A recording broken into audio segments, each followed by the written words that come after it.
दिव्य राम भजन भक्तिरस में डूबा वर्णन। श्री राम यह नाम मात्र उच्चारण नहीं बल्कि आत्मा की पुकार है। जब यह नाम होठों पर आता है तो मन शांत होता है, हृदय पवित्र होता है और जीवन को दिशा मिलती है। दिव्य राम भजन उसी अमृत धारा का प्रवाह है जिसमें डूबकर मनुष्य अपने दुहक, अहंकार और भ्रम से मुक्त हो जाता है। यह भजन केवल संगीत नहीं बल्कि साधना है, केवल शब्द नहीं बल्कि अनुभव है। श्री राम का स्वरूप करुणा, मर्यादा और धर्म।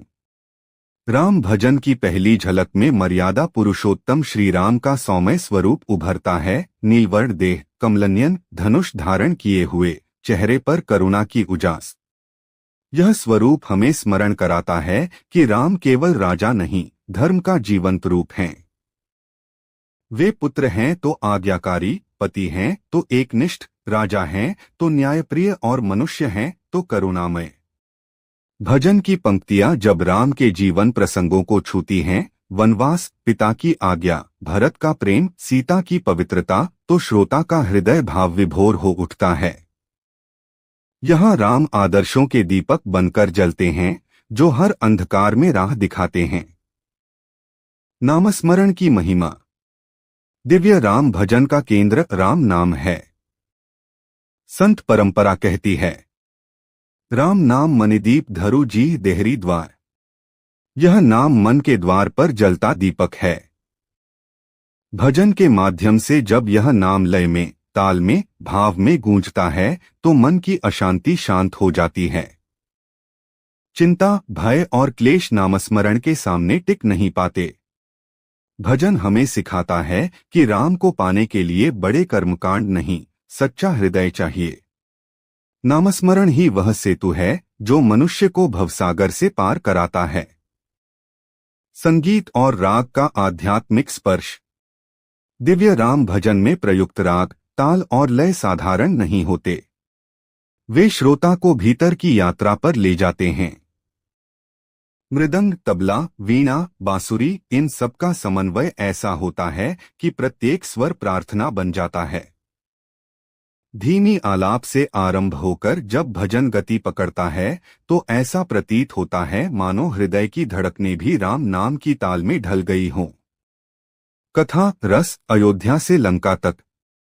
भजन के शब्द राम कथा के मोतियों को पिरोते हैं।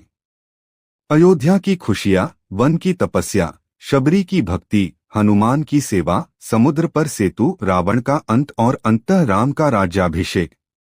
इन प्रसंगों में भक्ति, त्याग, साहस और करुणा चारों रस एक साथ बहते हैं। श्रोता को लगता है कि वह केवल सुन नहीं रहा बल्कि जी रहा है। हनुमान भक्ति का संग। दिव्य राम भजन में हनुमान का स्मरण अनिवार्य है। जहां राम है वहां हनुमान की सेवा है। हनुमान निष्काम कर्म, अटूट भक्ति और अद्भुत बल का प्रतीक। भजन जब कहता है, राम काज करीबे को आतुर, तो हर भक्त के भीतर सेवा की लौ जल उठती है। सीता, शुद्धता और धैर्य। राम भजन में माता सीता का वर्णन करुणा से भरा होता है। वे धैर्य, पवित्रता और नारी शक्ति की मूर्ति हैं।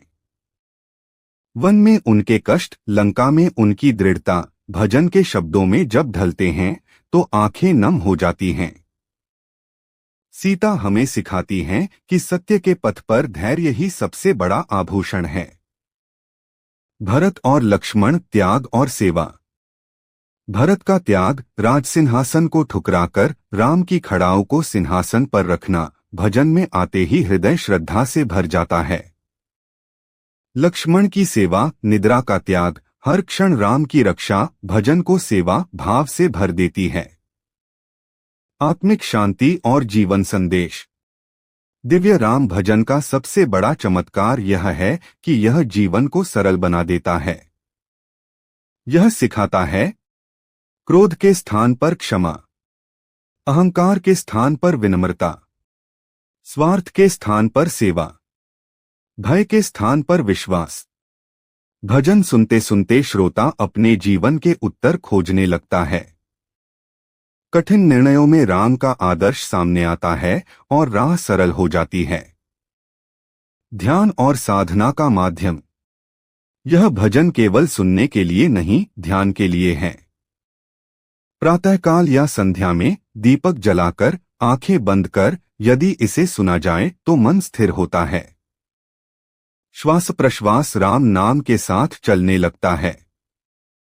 यही सच्ची साधना है।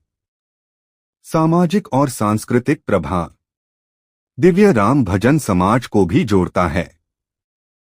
मंदिरों, सत्संगों, रामनवमी, दीपावली, रामलीला, हर अवसर पर यह भजन एकता का सूत्र बनता है। पीढ़ियां जुड़ती हैं, संस्कार आगे बढ़ते हैं। अंत राम में विश्राम। भजन का अंत अक्सर शांति में होता है। राम राम जपते रहो, अंत में राम ही सार। यह संदेश देता है कि जीवन की शुरुआत भी राम से है और अंत भी राम में। जो राम को हृदय में बसाता है उसका जीवन मर्यादा, प्रेम और शांति से भर जाता है।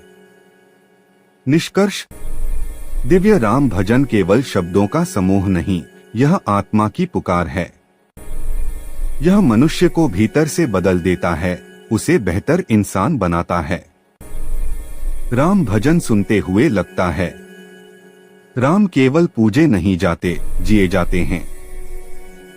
लाइक और सब्सक्राइब करना ना भूले, क्योंकि आपका सपोर्ट ही हमें प्रेरणा देता है।